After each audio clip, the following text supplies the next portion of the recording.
You know, some of our family members are actually witches and warlocks.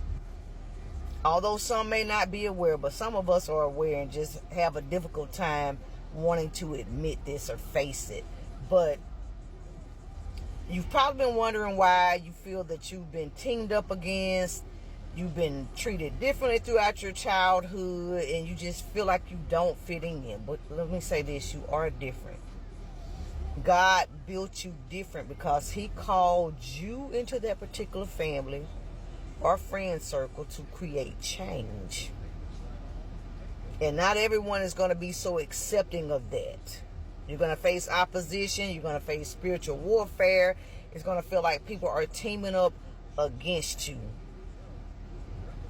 It's because you're making them feel uncomfortable, because sometimes people are so used to operating from a certain spirit or just used to doing things a certain way, and it's like, who is she or he to come in and think they can make changes of how we normally do things? This is not how we do things, you know.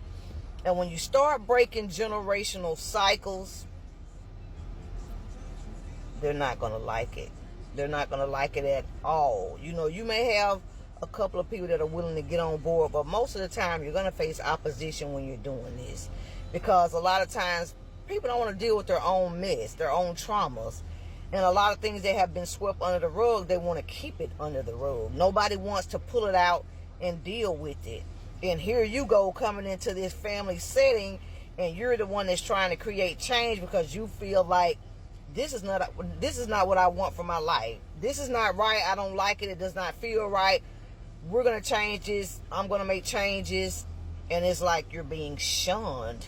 And sometimes they'll look at you like, oh, she thinks she's better, or this is the way we normally do things, and now she wants to come in and do it like this. Oh, you ain't no better than us. You know, you may be faced with all kinds of things. They may say things to you, or they just may team up against you. This is why, because they don't want the change. They don't want to deal with the mess and the traumas. They want to continue doing things the way that it's always been done. But when you are called to break generational curses, you're dealing with stuff that's in that bloodline that has been going on for decades. I'm talking years and years ago. So it's not going to be an easy walk. There's a lot that you have to endure. But God would have never called us to break these toxic cycles and curses if he did not feel like we could do the job. We're equipped for it. We just have to stay the course and keep the faith. And if what you've been doing doesn't seem like it makes a bit of a difference, no one is really wanting to be accepting of the things that you're doing, or they're reluctant to it, sometimes you have to remove yourself from that total situation, that whole setting. Sometimes you have to separate yourself, pray for them, give it back to God, and love from afar. You cannot make people change if they don't want to change. You know, and change always starts with us. But yes, you're going to feel like you're being treated different, because you are.